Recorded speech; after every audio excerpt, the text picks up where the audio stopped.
Ẹ kú ilé lọ́ọ̀dẹ̀, ẹ sì kú pọ̀pọ̀ ṣìnṣìn òjò yìí, ẹ kú òjò wẹ́líwẹ́lí. Lónìí a máa sọ nípa àwọn àìsàn tí ó common nígbà òjò, pàápàá àwọn àìsàn tó jẹ́ pé òjò ló máa ń tẹ̀lé wá, bíi ikọ́, ọ̀fìnkìn, etí ríro, ọ̀nàfun dídùn, kàtá àti bẹ́ẹ̀ bẹ́ẹ̀ lọ.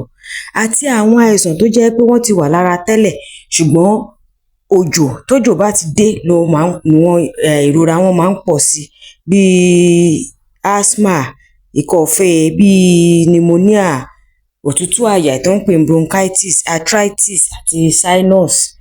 A máa mú gbogbo wọn níkọ̀ọ̀kan. Ẹ rí i pé ṣọ̀ṣọ̀ṣọ̀ lòjò yìí, ará ilé yín gan jáde lọ, ó fọ umbrella dengue post ni. A wá máa mú ní ọ̀kọ̀ọ̀kan èjèèjì báyìí. Ọlọ́run ti dá wa dáa débi pé lásìkò òjò yìí gan, gbogbo èròjà tá a lò náà àsìkò òjò ni wọ́n wá.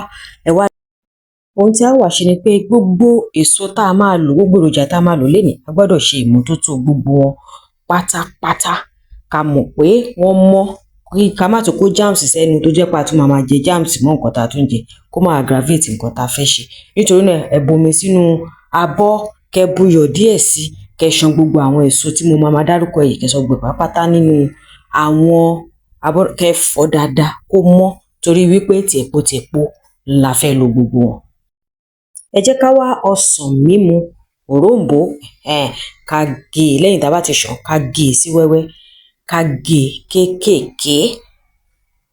Ní gígé kì í ṣe, a lè slice ẹ̀, a lè kọ́tà ẹ̀ bí eléyìí bí ó ṣe wà lójú àwòrán yìí, ká ṣáà ti mọ̀ pé a gé kéékèèké, a sì gé tepo, ẹ má bó èpo ẹ̀yìn rẹ̀ kúrò rárá. Lẹ́yìn èyí, kẹ́ tún bá mi wá lemon kì í ṣọsàn wẹ́wẹ́ o, èyí tó tún wà láàrin ọsàn wẹ́wẹ́ àti ọsàn mímu. Eléyìí náà ká gé òun náà sí wẹ́wẹ́, tepo. Kẹ́ rántí pé a ti kọ́kọ́ ṣan gbogbo ẹ̀ o, ẹ gé òun náà tepo, kò sí kankan tá a máa bó èpo kúrò lára wọn. Lẹ́yìn èyí, ìkẹta ni grapefruit. Àmọ́ grapefruit, ọsàn tó máa ń tóbi bàǹbà yẹn, kì í fi taratara dùn báyìí. Ó lè jẹ́ funfun, ó lè jẹ́ pupa, èyíkéyìí tẹ́ bá rí inú ẹ̀, ẹ wá àwọn náà, ẹ má bó òun náà, ẹ má bẹ́ẹ̀, kẹ́ mú òun náà, kẹ́ gé sí kéékèèké bá a ṣe tàkọ́kọ́, kí gbogbo wọn wà ní gígé ṣùgbọ́n kí èpo wọn kó sì wà lára wọn. Lẹ́yìn èyí, kẹ́ bá mi wá apple, green apple ní kẹ́ ẹ lò, green apple. A ti ṣàn òun náà, ya kẹ́ gé òun náà sí kéékèèké bá a ti ṣe gé àwọn ọsàn yẹn. Ẹ má peel òun náà, àwọn kan láì kan máa peel apple wọn, kì í ṣe pé ẹ fẹ́ jẹ tó máa ha yín léyìn this time o, a fẹ́ sè ní, so ẹ má peel ẹ̀, ẹ kàn gé sí kéékèèké báyìí náà. Lẹ́yìn èyí ni bíi ginger, ẹ lè wá ginger ńlá bíi 3, atalẹ̀ funfun, ká mú òun náà, ká gé fẹ́lẹ́fẹ́lẹ́ bákan náà. Lẹ́yìn èyí, a wá gbé omi kaná. Tómi yẹn bá ti hó tán, gbogbo àwọn èso àti ginger tá a ti gé yìí, a wá kó gbogbo ẹ̀ sínú omi, a sè fún 30 minutes, a jẹ́ kó steep dáadáa. Tó bá ti wá ṣe tán bí ojú eléyìí ṣe rí lẹ́yìn tí wọ́n ti paná mọ́ nídìí yìí, a wá yọ.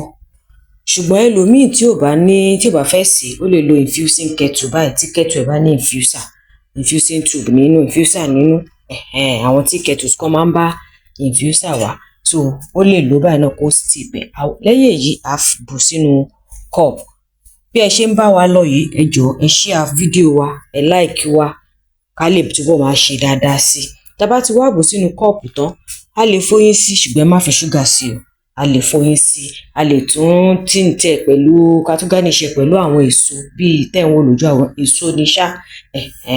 A máa mú ní àárọ̀ àtalẹ́.